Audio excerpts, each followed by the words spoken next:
sur le versant froid d'une colline, à ciel ouvert, le vent de la mer dans le dos. Au milieu du feu, de l'horreur et de la peur. Une fosse profonde où des hommes reposeront plus de 1000 ans, attendant d'être trouvés. Aujourd'hui, les dents et les os livrent les histoires de ces âmes mortes depuis longtemps, loin de chez elles. On dirait presque que ces hommes ont été massacrés. Leurs dépouilles unies dans la mort. On avait des corps complets, moins les têtes évidemment. Leurs secrets perdus à jamais. On a l'impression que ce sont des tentatives de décapitation très maladroites, bâclées. La voilà enfin découverte. La tombe viking secrète de Ridgway Hill.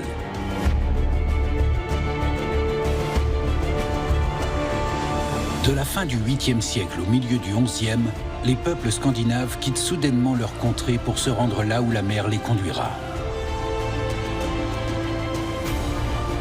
Grâce à l'archéologie, partons à la découverte de leur monde, afin de mieux comprendre le règne viking.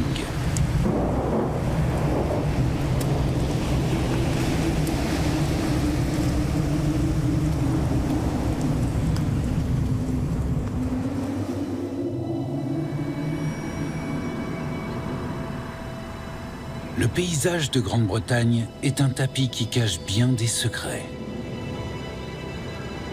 L'archéologie en soulève des coins en programmant des fouilles. Mais en général, les plus grands secrets sont révélés de manière purement fortuite et exposés au grand jour un à un, tels des cartes distribuées au hasard. C'est ce qui s'est produit un jour dans le Dorset, au sud de l'Angleterre. En juin 2009, la route entre Dorchester et le port de Weymouth subit d'importants travaux de rénovation. Elle traverse un terrain surélevé, à mi-chemin entre les deux villes, appelé le Ridgway. C'est là, sur cette colline, que les ouvriers font une macabre découverte. Pendant des mois, toute la zone avait été minutieusement étudiée par les archéologues travaillant avec l'entreprise de construction. Mais comme bien souvent, c'est légèrement à côté qu'il fallait regarder. Car effectivement, c'est au bord de la zone, pourtant examinée par les archéologues, que les ouvriers sont tombés sur ceci: des os et des crânes. Les travaux sont interrompus. Les archéologues prennent le relais. Partout dans le monde, on est subjugué par ce qui sort de terre. Les squelettes de dizaines d'individus ensevelis ensemble. Les corps reposent en désordre, comme s'ils avaient été jetés dans la tombe. Ils sont entassés les uns sur les autres. Pire encore, tous ont été décapités. Tous les crânes sont retrouvés ensemble, empilés à une extrémité de la fosse. Les archéologues sont stupéfaits d'apprendre qu'ils datent de l'âge des Vikings. Jamais auparavant, on n'avait découvert une scène pareille. Une scène qui ressemble à une exécution.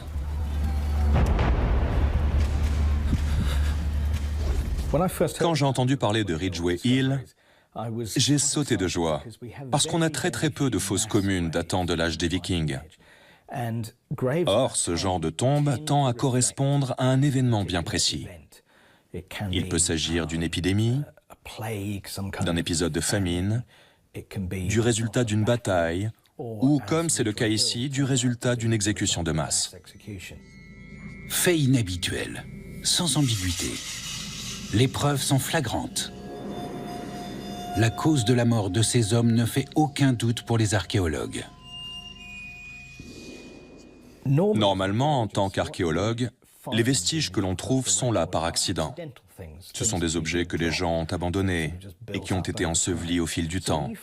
Par conséquent, quand on trouve le résultat d'une action délibérée, et atroce en l'occurrence puisqu'on parle de tuerie de masse, c'est l'occasion de pénétrer au cœur de l'événement et des motivations de l'époque. Un autre archéologue s'intéresse à l'affaire. Tim Sutherland, de l'Université de York en Angleterre. Il a travaillé sur une fosse commune du Moyen-Âge. Mais elle datait de la bataille de Downtown en 1461, vers la fin de l'époque médiévale. Avant Ridgway Hill, personne n'avait observé de fosse commune de cette ampleur datant de l'ère viking. Tim veut en savoir plus. Il embarque dans une aventure où il tentera de découvrir tout ce qu'il y a à savoir sur l'histoire de cette fabuleuse découverte archéologique.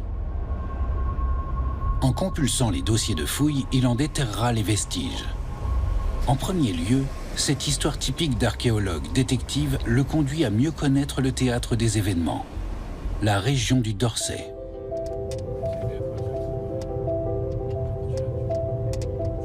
Steve Wallis, un archéologue membre du conseil du comté, était présent sur le chantier.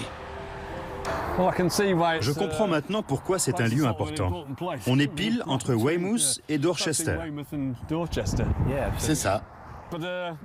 Mais il y a quelque chose dans le passage, non? Le paysage m'a l'air d'avoir changé un peu. Oui, c'est peut-être dommage qu'il y ait une grosse route en plein milieu, mais c'est grâce à elle qu'on a trouvé les Vikings. C'est là où la colline a été vidée pour construire la nouvelle route que la tombe a été découverte. Le site ne pouvait être contourné. Toute la zone était censée être excavée. Donc la fosse était sur une sorte d'îlot, un promontoire qui est devenu un gros chantier. Oui, les ouvriers sont tombés dessus très vite après le début du creusage. Ensuite, les choses se sont suffisamment bien goupillées pour que les archéologues poursuivent les fouilles pendant 2 mois, sans que le chantier s'arrête. Ça génère des problèmes quand on a d'importants travaux comme ça, et que des vestiges se mettent en travers, en quelque sorte. Oui. Ça génère des perturbations et des problèmes. Et bien sûr, nous autres archéologues, on doit faire avec. Merci à la personne qui a fait la découverte et qui l'a signalé. Le conducteur d'engin qui a vu le premier os et qui l'a signalé comme on le lui avait demandé si ça arrivait, a bien rempli sa mission. Sans lui, la fosse commune aurait pu disparaître totalement, ou bien être gravement endommagée. Oui, quelqu'un aurait remarqué un os dépassant de terre un peu plus loin, mais on n'en aurait rien tiré de toute façon.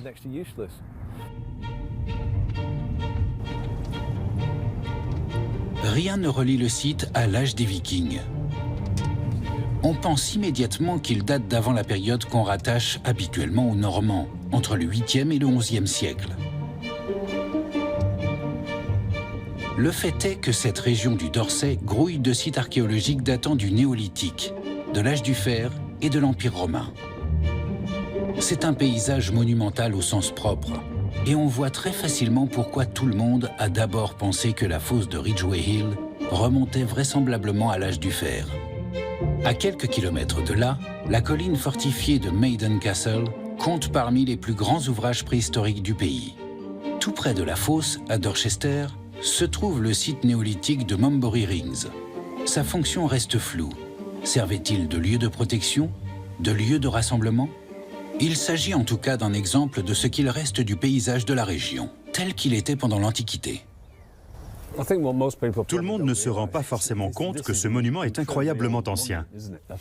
Tout à fait, c'est très vrai. Je pense que beaucoup d'habitants ici savent qu'il a servi d'amphithéâtre, mais pas nécessairement que c'est un tumulus et que la guerre civile s'y est déroulée plus tard. Il a un passé très riche. Plus récemment, des gens y ont été exécutés. Oui. Le site a vu la condamnation d'insurgés politiques et au moins un assassin brûlé vif. Toutefois, cela s'est déroulé au XVIIe siècle, à une époque relativement récente. Les victimes inconnues de Ridgway Hill ont peut-être, elles aussi, été condamnées ici, ou dans un lieu similaire de ce pays de l'âge du fer. Ce sont des monuments gigantesques par rapport à d'autres sites du coin. Ce tumulus doit être l'élément le plus imposant du paysage. La direction des fouilles est attribuée au cabinet d'archéologie qui s'occupe déjà de la supervision archéologique du site, dans le cadre de la construction de la route de délestage menant à Weymouth. Dave Score est le chef de chantier responsable de la supervision et des remarquables fouilles de la fosse commune qui vont bientôt se dérouler. Comme tout le monde, Dave et son équipe émettent d'abord l'hypothèse que les squelettes datent très probablement de l'Antiquité. C'était bien avant qu'une datation au carbone ne soit effectuée. On pensait que les squelettes remontaient quasiment à coup sûr à l'âge du fer. Il n'y avait aucun vestige permettant de donner une date. On s'est simplement fié à notre intuition vu le contexte. On était au beau milieu d'un paysage préhistorique. On est sur une crête qui sert typiquement de route à l'époque. Exact. On est sur une voie préhistorique. Cette route, le Ridgeway, avait servi depuis des temps immémoriaux. Avant les routes modernes, les humains marchaient sur les hauteurs quand ils couvraient de longues distances. C'était plus rapide et plus sûr que de passer par les plaines. À Ridgeway Hill, la route nord-sud traverse l'ancienne voie à angle droit, à l'instar de la voie romaine qui la précédait. Elle formait un X géant sur le paysage, sans que personne ne se doute qu'il marquait l'emplacement d'un trésor, jusqu'à ce qu'on le découvre par hasard. Quand avez-vous appris la nouvelle? Vous vous rappelez comment vous avez réagi à l'annonce de cette découverte? À vrai dire, oui. J'étais dans mon bureau et j'ai reçu un appel de mon chargé de projet sur le chantier. C'était un appel de routine, simplement pour me prévenir qu'on avait trouvé quelque chose pendant la supervision archéologique. Mes hommes avaient regardé l'engin de chantier creusé. Il avait retiré de la terre et des os en émergeaient. Mes gars ont fait arrêter l'engin. Au téléphone, ils m'expliquaient qu'ils avaient stoppé temporairement l'engin et qu'ils regardaient d'un peu plus près de quoi il s'agissait. C'est tout. Une heure plus tard, Dave reçoit un deuxième appel. Les archéologues ont nettoyé la zone et confirment qu'il ne s'agit pas d'os éparpillés dans la couche supérieure du sol, mais au moins d'une sépulture in situ. J'informe le client que son chantier risque de prendre un peu de retard, le temps qu'on nettoie et qu'on déterre tout proprement. Je laisse mes hommes s'en occuper. Une heure plus tard, ils m'appellent pour me dire qu'ils ont 2 crânes qui sortent de terre, l'un à côté de l'autre. Je réponds, très bien, super, génial. C'est pas mal, pas mal. Je sais ce que ça fait. On ne sera pas venu pour rien. Ils continuent et encore une heure plus tard, ils m'appellent pour me dire qu'ils ont 5 crânes. À ce stade, ça devenait très intéressant. Et je crois qu'à la fin de la journée, on en était à 8 ou 9 crânes, quelque chose comme ça. Là non plus, les crânes ne sont pas éparpillés. Ils semblent avoir été ensevelis ensemble, au même moment. Une conclusion s'impose. Il s'agit d'une fosse commune. C'est là qu'on a vraiment compris qu'on avait mis le doigt sur quelque chose d'inhabituel. Ça avait l'air intéressant et on a prévenu le client que son chantier accuserait un retard supérieur à quelques jours. Les archéologues sur place poursuivent les fouilles et continuent à signaler régulièrement la découverte de nouveaux crânes.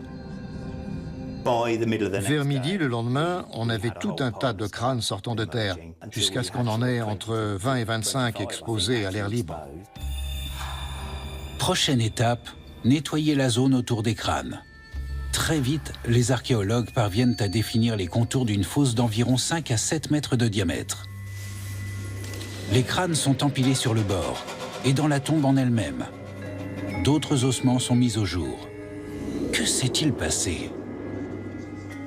On se pose des milliards de questions parce qu'on ignore les faits. Oui, oui. On se retrouve devant ce qui ressemble à un tas de crânes, mais ils sont posés sur le bord d'une grande fosse et dedans, il y a d'autres ossements.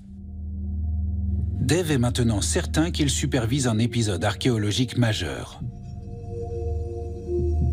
Il a besoin que son employeur lui procure de l'aide et que le promoteur lui laisse le temps de procéder à des fouilles qui s'annoncent complexes.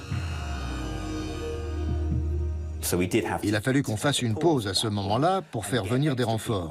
Il fallait clôturer le site. Nos clients ont installé une guérite. Il nous fallait quelques infrastructures parce qu'il était évident qu'on n'allait pas passer 2 ou 3 jours à déterrer rapidement quelques sépultures.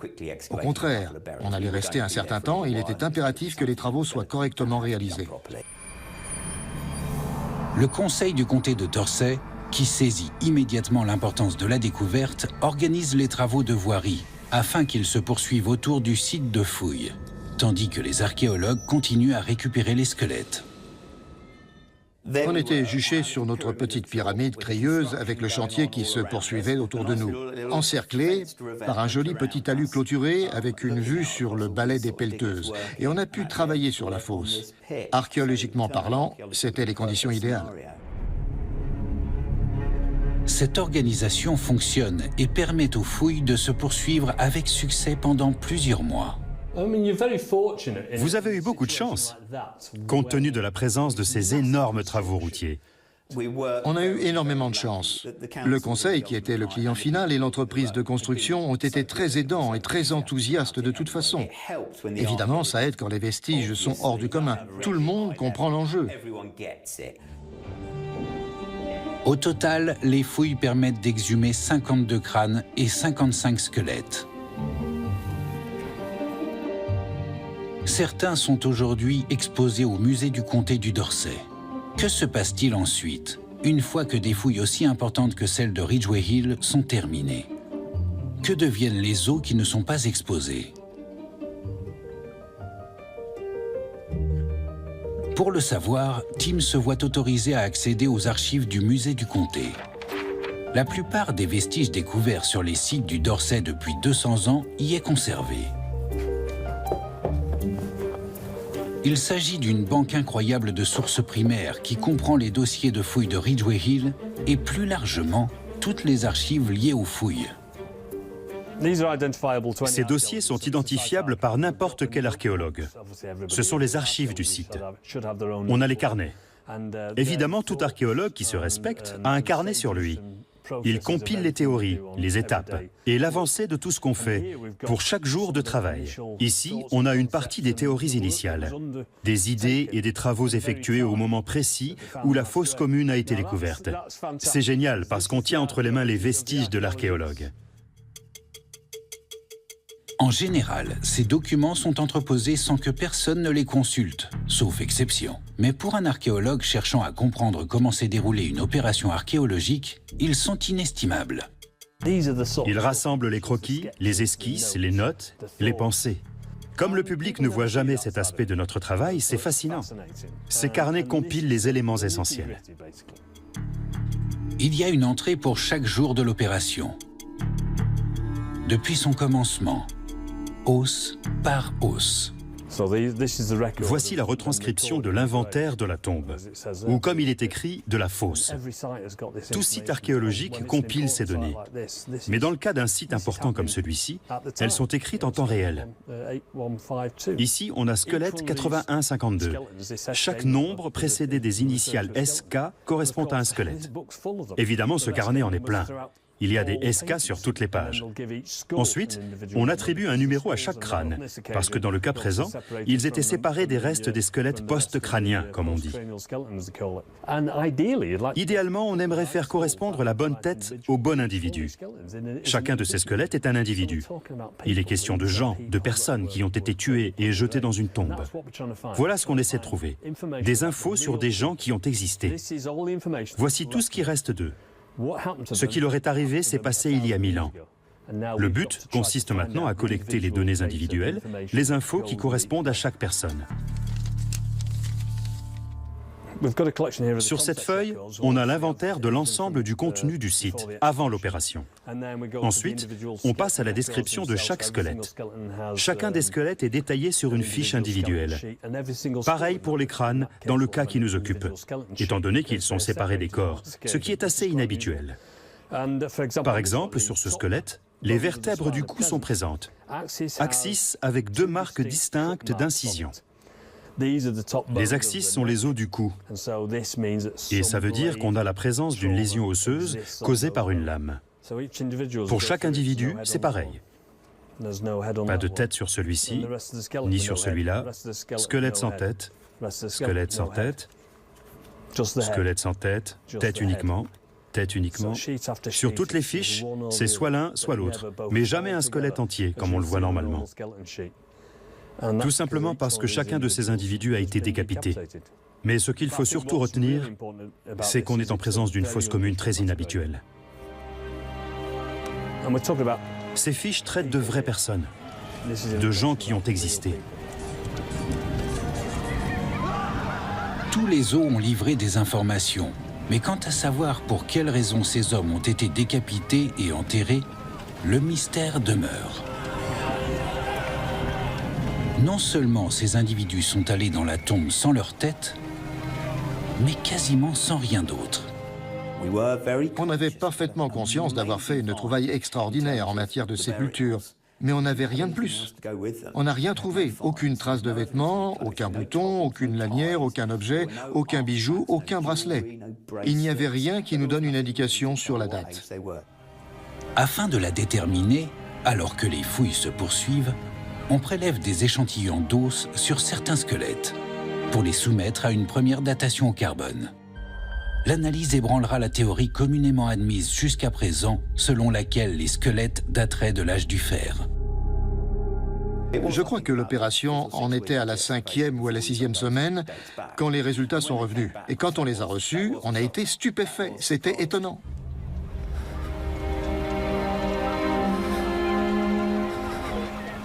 Il ne date pas de la période romaine, ni celte, mais du Moyen-Âge. Oui, de l'époque des Saxons vers la fin du Xe siècle. Ça veut dire qu'immédiatement, le contexte change radicalement. Nous sommes en réalité à la fin du Xe ou au début du XIe siècle, au moins 1000 ans plus tard que ce qui était unanimement attendu. Dave et son équipe revoient leur copie. On pense tout de suite aux raids vikings qui avaient lieu durant cette période et à l'agitation qui régnait. Voilà le contexte dans lequel on plonge subitement. Est-ce qu'on est en présence d'anglo-saxons tués par les pilleurs vikings? Ou bien est-ce qu'on est en présence de pilleurs vikings capturés sur la plage et conduits jusqu'à là à pied pour y être exécutés? Que s'est-il passé? À cette époque, la Grande-Bretagne connaît d'importants changements. En 200 ans, les Scandinaves sont passés de marchands et pillards vikings à colons et cultivateurs. La Grande-Bretagne est partagée entre les royaumes des Anglais, la Mercie, le Northumbrie et le Wessex, et le royaume des Normands dont la capitale, York, est rebaptisée Jorvik. Toute la région où s'applique la loi des Danois est surnommée le Danelaw. La plupart du temps, l'entente règne dans le pays. Mais elle est précaire et les tensions dégénèrent souvent en graves conflits. Cela a-t-il un lien avec les corps trouvés dans la fosse?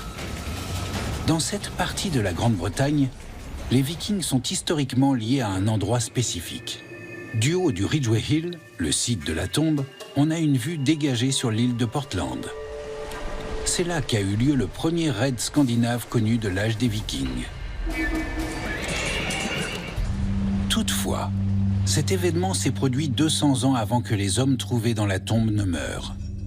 Dans ce cas, pourquoi ont-ils été ensevelis à cet endroit précis? Et comment sont-ils morts? Leurs ossements détiennent une partie des réponses. Les squelettes sont soigneusement entreposés, à quelques kilomètres du lieu de leur découverte. On a toujours su qu'on tenait là quelque chose d'extraordinaire et d'exceptionnel. Mais ce n'est qu'une fois qu'on a examiné les squelettes en détail qu'on a eu un aperçu atroce et effroyable de la façon dont ces individus ont trouvé la mort. Pour tout vous avouer, on a été légèrement étonnés parce qu'on avait déjà vu plein de lésions auparavant, mais jamais rien de tel. Louise Lowe est docteure en ostéologie. Elle exhume et analyse les restes de squelettes humains. Les archéologues comme Tim ont besoin de l'avis de spécialistes comme Louise Lowe quand ils travaillent sur des sépultures. Louise dirigeait l'équipe de fouilles de Ridgway Hill. Son rôle consistait à expertiser chaque squelette au fur et à mesure de leur exhumation. Sa grande expérience ne l'a pas empêché d'être profondément marquée. Je vois que vous avez quelques-uns des restes des individus exposés au musée. Est-ce que vous pouvez nous en dire plus sur eux? Oui, bien sûr. Le squelette exposé ici est celui d'un individu qui a entre 20 et 30 ans. La plupart des individus présents sur le site étaient plus jeunes. Ils avaient entre 18 et 25 ans. L'un des plus jeunes avait dans les 14 ans. Il y avait aussi un ou deux plus âgés, dans la quarantaine ou la cinquantaine. Tous les squelettes appartiennent à des hommes, ayant de manière générale l'âge de travailler ou de se battre. A posteriori, ce qui les a tués paraît évident. Durant l'analyse, Louise procède avec une rigueur scientifique et s'en tient au fait. Les traces de lésions les plus visibles ont été infligées au moment de la décapitation. Chacune est unique, chacune a laissé une signature différente sur les os. La tête de cet individu a été coupée de manière propre en haut du cou. C'est le signe que certains avaient peut-être le cou en hypertension pour qu'on leur coupe la tête. On les a peut-être obligés à s'agenouiller devant leur bourreau. Tous ces hommes ont dû trouver la mort de manière légèrement différente les uns des autres. Comme le montrent quelques marques d'incision nettes et uniques, certains d'entre eux se tenaient au moins immobiles, à défaut d'être calmes. Mais ce n'est pas le scénario principal qui se dégage des travaux de Louise. La plupart des squelettes ont subi des chocs beaucoup plus violents. Ils présentent des blessures beaucoup moins nettes ou propres. Certaines relèvent plus de tentatives de décapitation très maladroites, bâclées.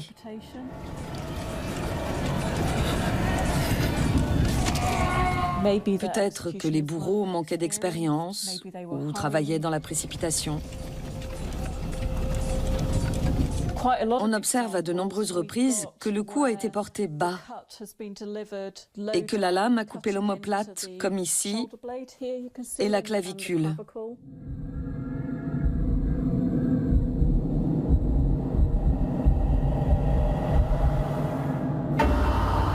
Certains squelettes présentent des coupures à l'arrière des mandibules, comme vous allez le voir. Regardez à cet endroit. L'os a été coupé proprement. Raboté sur un gros bout. Oui. On a également des exemples où un instrument tranchant a coupé l'avant de la mâchoire. Les os témoignent aussi des conséquences sur le corps de la violence des coups infligés aux victimes.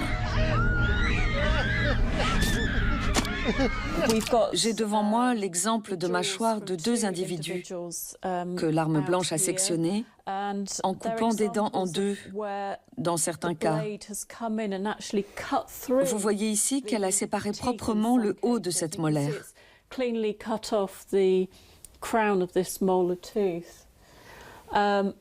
Chez cet individu, la dent est cassée de manière longitudinale sur toute sa longueur.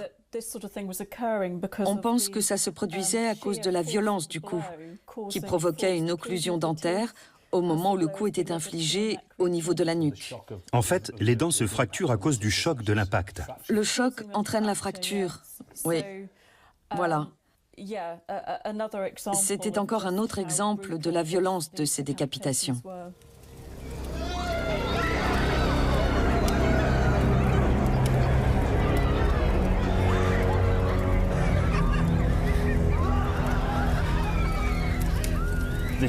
Si je prends cette dent et ce morceau de colonne vertébrale, ils faisaient encore partie du squelette, non?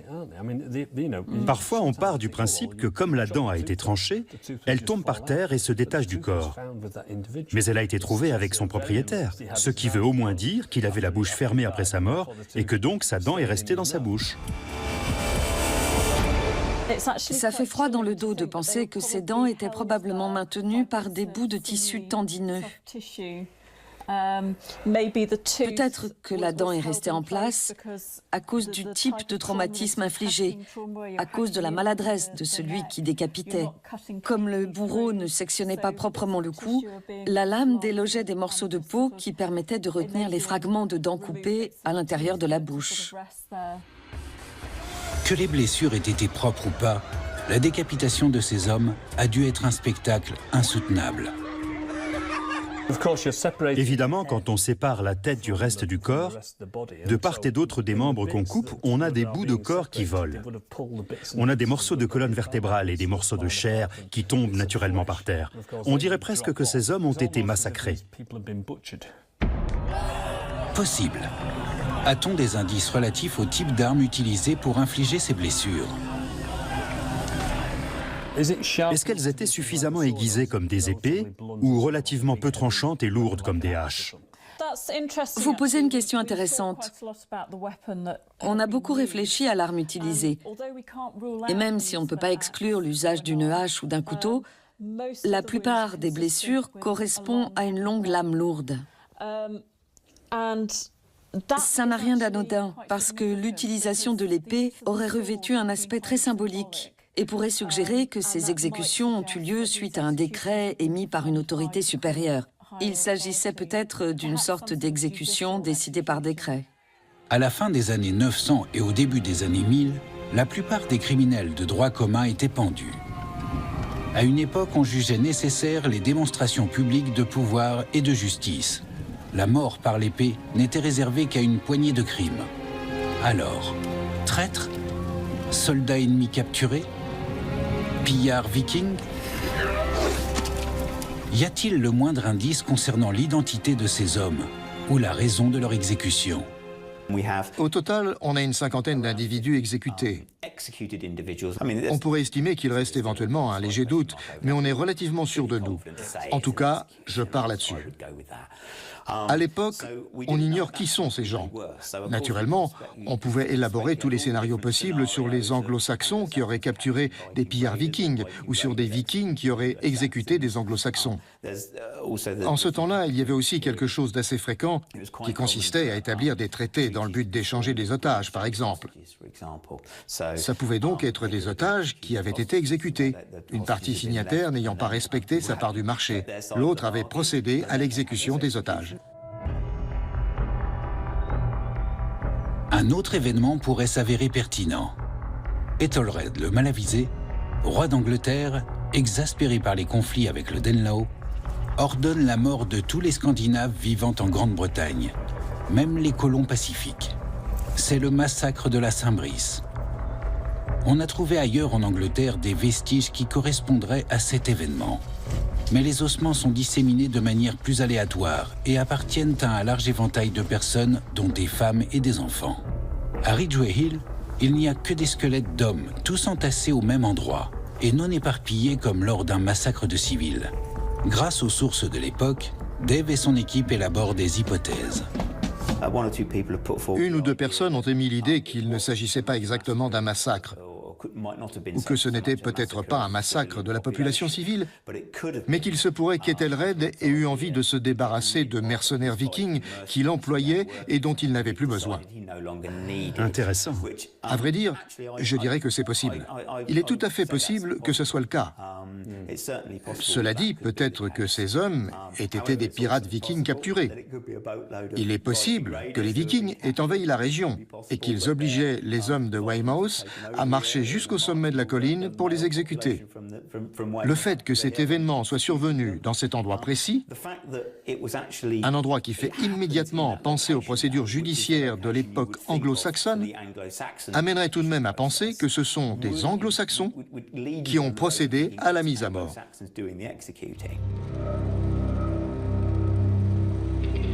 Les corps sont datés de manière fiable, la cause de la mort établie.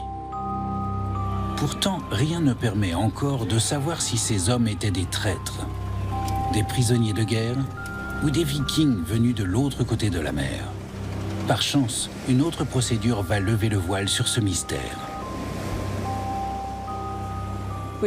Comme on avait très envie de déterminer l'origine de ces hommes, on a procédé à des analyses isotopiques grâce à des échantillons prélevés sur les dents, qui reflètent l'origine géographique des individus à la petite enfance. On a aussi prélevé des échantillons d'os, notamment des côtes et du fémur, parce que ces éléments indiquent où les individus ont passé les dernières années de leur vie. Les fémurs correspondent schématiquement à la moitié de la vie et les côtes correspondent à une période plus récente, plus proche du décès. Les résultats préliminaires indiquent que ces individus avaient a priori plusieurs pays d'origine, peut-être d'Europe du Nord. L'un d'eux semble provenir de la région très éloignée du cercle polaire. Ils ont passé leur vie à bouger énormément, mais pas en compagnie les uns des autres. Ils présentent des parcours migratoires très différents. L'analyse isotopique a aussi montré qu'ils n'avaient pas passé beaucoup de temps dans les îles britanniques avant de mourir. Il s'agit donc d'un groupe d'individus aux origines diverses, en provenance de toute l'Europe du Nord, voire au-delà, qui n'avaient jamais mis les pieds sur les terres anglaises. Dave et son équipe sont fascinés par le résultat des analyses. Les résultats étaient catégoriques. C'était presque trop beau pour être vrai. L'analyse a confirmé que ces hommes venaient de Scandinavie. C'étaient bien des Vikings, tous sans exception. Ce qui est également intéressant avec ce contexte historique, c'est qu'il remet en cause notre conception traditionnelle du guerrier viking. Par exemple, admettons que ces individus aient été des mercenaires ou ce genre de choses. Ils ne correspondent pas à l'image qu'on a du guerrier viking typique. Cette découverte montre clairement qu'ils venaient de divers endroits auxquels on n'avait peut-être jamais songé jusque-là. Ces hommes et ces garçons étrangers n'avaient pas grandi en Grande-Bretagne, ni séjourné là très longtemps. Pour autant, nous ne savons toujours pas s'il s'agissait de mercenaires ou de prisonniers, de soldats ou de marins. Cette fois, ce n'est pas une preuve qui fournit la réponse, mais l'absence de preuves. On n'a remarqué aucun signe de blessure cicatrisée qui aurait indiqué qu'ils avaient été impliqués dans un conflit par le passé. C'est le genre de signe qu'on s'attend à trouver dans un groupe de guerriers. Là, ils étaient clairement absents. Les os d'anciens soldats, ou du moins d'individus ayant participé à des conflits, portent souvent la marque d'anciennes blessures. L'histoire de Ridgway Hill pousse les archéologues à prendre du recul et à considérer le contexte national en Grande-Bretagne, vers la fin du Xe et le début du XIe siècle. L'intérêt d'une découverte telle que celle-ci, c'est qu'elle change la façon dont on envisage les interactions entre les Vikings et les Anglo-Saxons sur la côte sud de l'Angleterre. Elle donne vie à ce qu'on lit dans les livres d'histoire, à ce qu'on voit dans les fictions sur les Vikings, les Anglo-Saxons et les pillages de l'époque. Elle donne vie à tout ça. Cette découverte permet de documenter un événement et de spéculer sur ce qui s'est passé. Je pense que ça change radicalement notre vision des choses. Voilà ce que fait l'archéologie. Elle donne vie à ces événements. Elle rend l'histoire réelle. En tout cas, cette découverte est tout simplement fantastique. Était-ce un incident isolé? Est-ce la seule fois qu'un grand groupe d'hommes, vraisemblablement des pillards ou du moins des marins, a été mis à mort à proximité du littoral?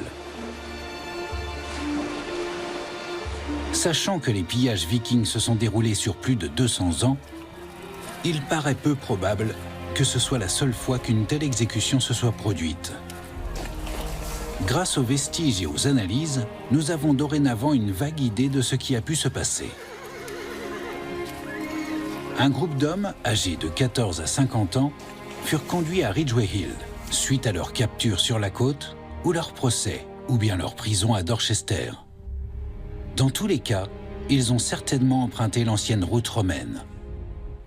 On est sur la route romaine. Elle part de Weymouth derrière nous, et dans la mesure où, à l'époque, c'est la seule route qui croisait le Ridgway, il est plus que probable que les Vikings soient venus à Ridgway Hill dans l'intention de piller, ou parce qu'on les y a emmenés. La voie romaine atteint le sommet de la colline ici, entre deux anciens tumulus.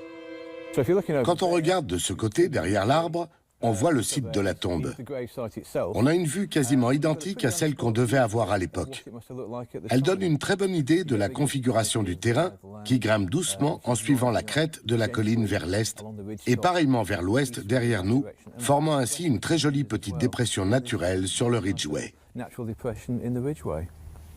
Ça forme aussi une sorte d'arène naturelle. Les spectateurs pouvaient s'installer sur chaque colline pour regarder d'en haut ce qui s'y passait, pour assister à l'événement qui se produisait non loin du lieu où nous sommes. Ça rendait cet endroit très spectaculaire à plus d'un titre. Oui, il était forcément connu en plus, parce que les gens de l'époque étaient sûrement tombés sur le Ridgway en empruntant la voie romaine. Le carrefour entre la route romaine et le Ridgway était un endroit idéal. Quand on veut attirer la foule, si on allume un feu au sommet de cette colline, tous les habitants de Dorchester, de Weymouth et de partout alentour voient où ils sont censés se rassembler. Ils voient où l'événement va avoir lieu. Ouais. À cet égard, cet endroit est parfait. Un endroit visible, un lieu de rendez-vous, la jonction d'une route et d'un sentier préhistorique, une délimitation de paroisses symbolisée par des tumulus. À travers toute l'Angleterre chrétienne anglo-saxonne, on se sert de tels endroits pour exécuter des criminels. Peut-être que la mise à mort de prisonniers vikings plaisait au peuple. Tu vas mourir!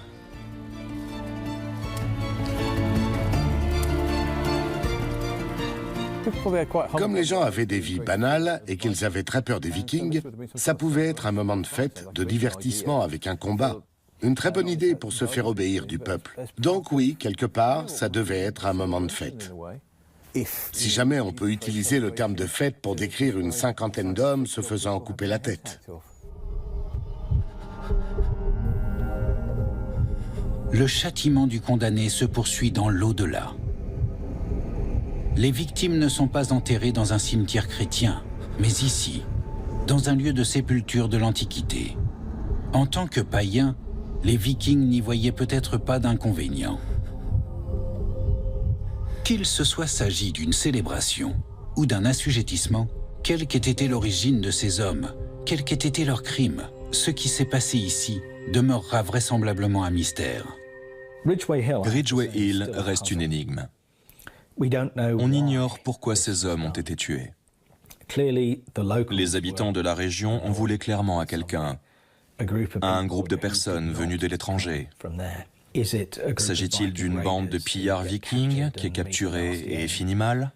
S'agit-il de représailles? D'un acte politique? Nous n'en savons rien. Personnellement, je m'efforce d'éviter de me lancer dans des spéculations, parce qu'on n'a aucun moyen de savoir pour le moment.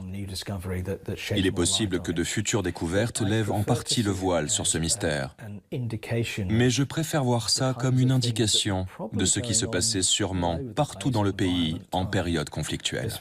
Dans une période troublée de l'histoire anglaise comme ici, avec de fortes tensions sociales, c'est le genre d'événement qui peut se produire.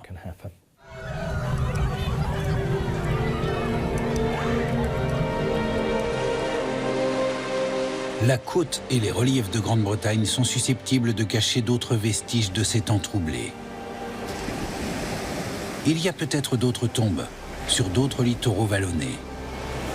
Mais le paysage forme de nouveau un tapis complètement lisse.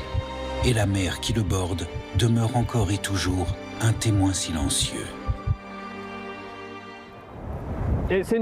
C'est intéressant de se dire que c'est là qu'ont eu lieu certains des premiers raids vikings, à Portland. Et que bien sûr, 200 ans plus tard, nos fameux individus ont perdu la vie. Peu importe ce qu'on entend par le mot viking, que ce soit un pillard ou un voleur venu de la mer, il n'en demeure pas moins que c'étaient des gens.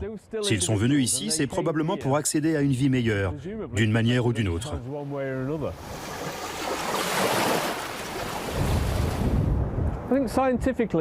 Quand on analyse de manière scientifique les os d'êtres humains, on a parfois du mal à imaginer, ou on oublie facilement, que ces os appartenaient à de vrais gens. On essaie de recueillir des informations, des données, disant que ces gens ont existé. Ils ont traversé la mer, ils ont débarqué sur ces côtes, ils se livraient potentiellement au pillage, ou peu importe. En tout cas, c'est là qu'ils sont morts. Et on peut aisément penser qu'ils ont regardé la mer juste avant de mourir, et que c'est la dernière chose qu'ils ont vue.